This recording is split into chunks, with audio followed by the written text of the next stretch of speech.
In this section, we're going to talk about the easier way, the preferred way to create PhoneGap apps, and that's with Adobe PhoneGap Build, which is at build.phonegap.com. And if we look at the documentation, I mean, there's quite a bit of documentation configuring your app, signing keys for iOS. Let's go to understanding your app. So PhoneGap requires an application to be packaged in a specific manner that may not be intuitive at first. They use an open packaging model that follows the W3C widget packaging specifications. So let's see down here, it says, what do I upload? So PhoneGap Build only requires the assets of your application. So it only needs the files and folders that are in that assets folder. This is essentially your www directory, which contains HTML, CSS, images, and JavaScripts. PhoneGap Build will most likely fail to compile your application if native files are uploaded. So you don't want to upload any kind of Java or C or any of that. We're only uploading web languages. Once you've included the necessary assets, remove the PhoneGap.js or Cordova.js, as Build will automatically inject it during compile time. And the reason they do this is because these two are the same files, PhoneGap.js and Cordova.js.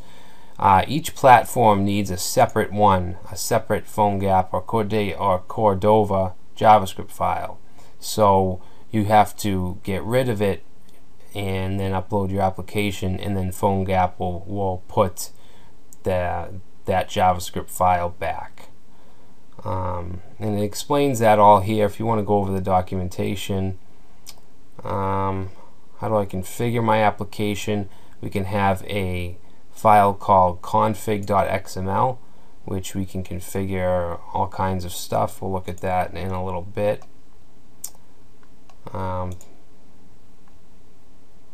So this is basically how everything works. You have this interface of your apps, and you can with the free plan, you can upload one private app, but you can upload unlimited open source apps.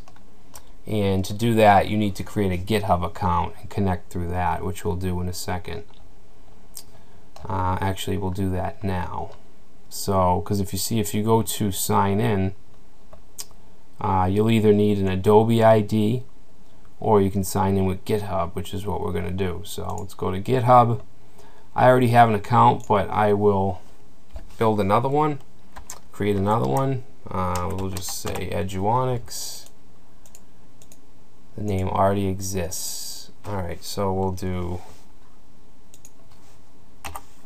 Brad Eduonics. They only contain oh, I'm sorry, I need a dash. Alright.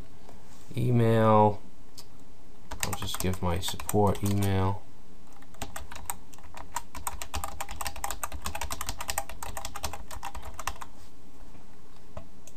Password. Alright. So Brad Eduonics, I have no repositories, as you can see.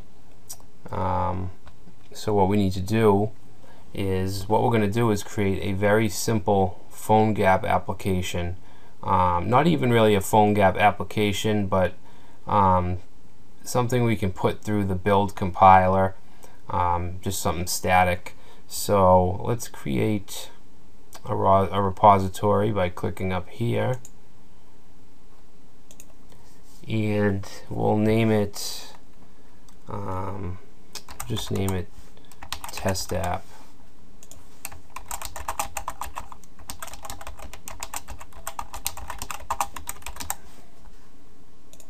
Okay, we can initialize a README file, but we don't need to. This is going to be public because to have private repositories on GitHub, you have to pay, you have to get a plan. So let's click Create Repository, and then it gives you these very helpful commands to upload your app into your repository. Now I'm not going to go over GitHub and how everything works, all the version control and what you can do. All I'm going to show you how to do is update your code, update into your repository, which is basically these commands here. So let's go to, we need to figure out where we're going to put our local app. And we'll do that. I have XAMPP on, do I have it on this system? Let me just check something out. Okay, I have XAMPP, which is an Apache server, and it has PHP and MySQL, and it can run on Windows. You don't need to use this for JavaScript and HTML because it's serverless for the most part. But I still like to use, I still like to put my projects inside of my htdocs folder. So that's what I'm going to do. I'm going to say new test app. Okay. Now you can use whichever text editor or IDE that you want to. You can use Notepad++, which is a really nice lightweight editor. But I prefer Netbeans for projects like this, and Netbeans is absolutely free, so do a Google search if you want to download it. You can download the Java platform or PHP, which is what I'm going to use. I'm not going to be coding any PHP right now, but it's just, it'll take, the project will be created as if it was for a PHP script, which I'll show you in a second. While we're waiting, let's go to our test app and just create an index file.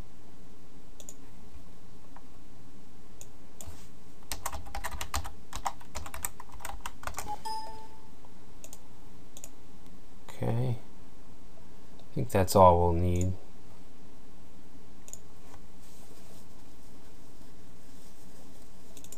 Alright, so if I go to Netbeans and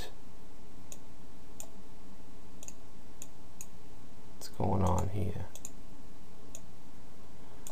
Go to new project, and I'm going to choose PHP with existing sources, and I'm going to browse to my folder, which was in my htdocs folder in test app. Okay, so that'll be our directory for our project.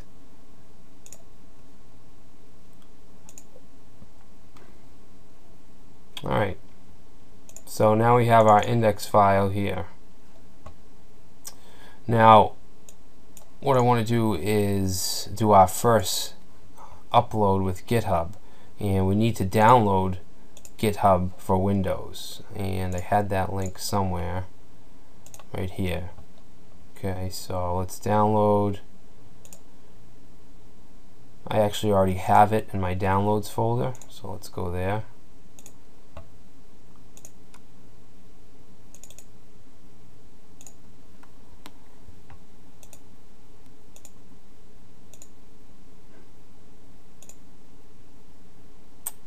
Okay, let's see. I'm just going to keep all the default options. I'm going to keep it at git bash only.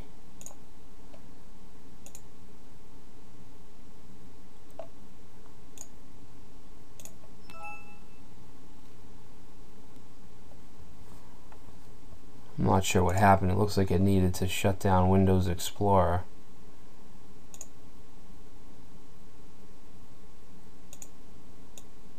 Okay.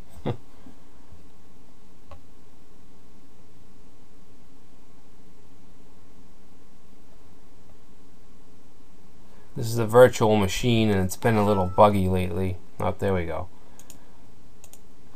Alright, so I'm going to go to my start menu, I don't want the Git GUI, I want the command line, just because it's easier. I think it's easier, which is git bash.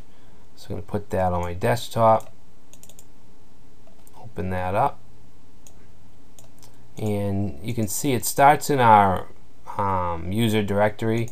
We can actually change that if we right click and go to properties.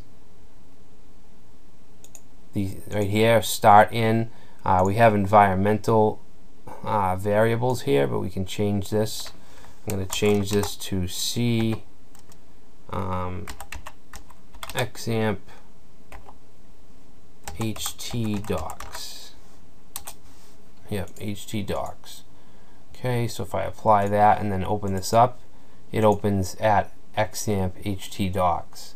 So now if we list our files here and folders, you can see we have, where is it, test app. So we want to get to that directory with cd test app, and we have our one index file.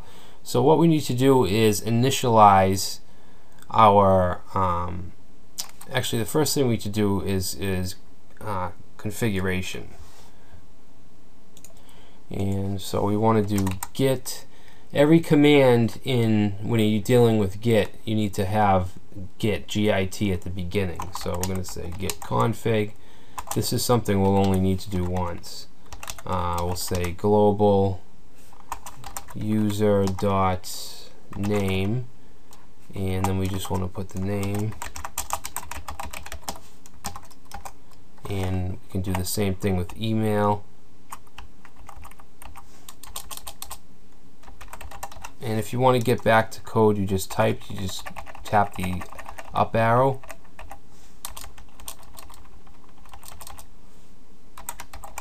Actually, I use a different support.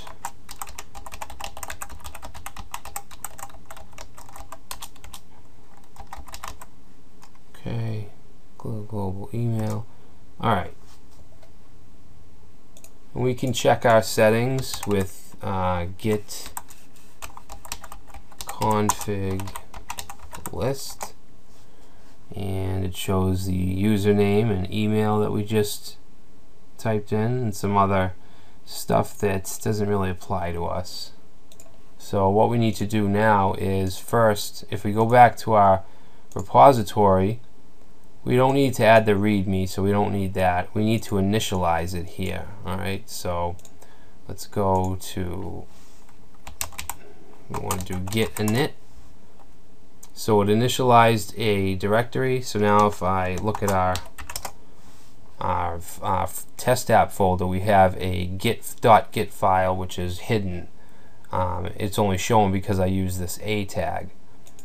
So the next thing we want to do is git add, and this will add all of anything we want to the staging part of the repository, to our local staging. So we want to do git add and then a dot, which means all. So we want to add everything in this folder to our repository. Now the next stage is to do a commit. Git commit, and I use this am tag, and then we need a comment here which we can say initial commit. Okay, so that it's ready to be pushed. So now what we need to do is, let's just copy this whole line right here and paste that in. And finally, we want to do our first push. So this here will actually push it to the GitHub repository. So username for GitHub, what was I think that means my email address.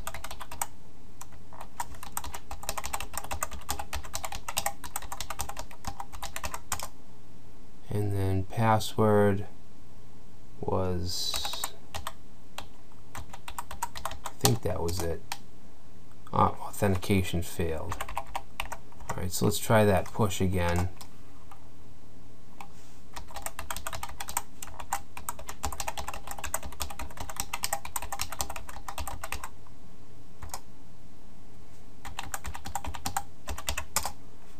Alright, that's good. So now it pushed the file to the server. So now if we go back to our test app repository and reload, you can see we have our index file. And we can even look at it. It has nothing in it. We can make a change to it. Let's just say file has been changed. Okay, I'm just going to teach you a little bit about Git, so save that. Might be getting off course here, but so what we can do now, we can see that we did change a file. To see what's changed, we can say git status, and you can see that it says modified index HTML. So we can do git add again, which will add it to the local repository, or the staging local repository, and then we want to do git commit am, and I'll just say commit. That should be a little more descriptive.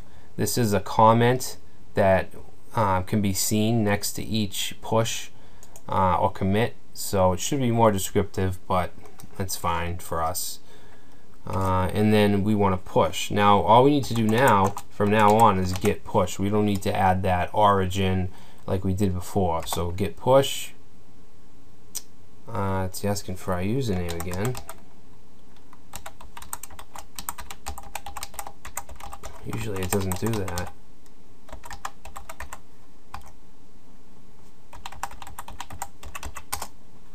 Okay, so that's pushed. Let's go back to our repository and click on index, and you can see file has been changed.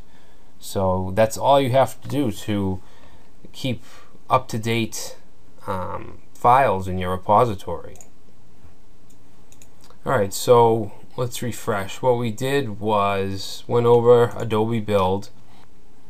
We read over some of the documentation. We created a GitHub account, which we will use to sign in the next video. We created a repository for a test app, and which just has the index HTML. We learned a little bit about Git and the syntax. We downloaded Git Bash for Windows and used that.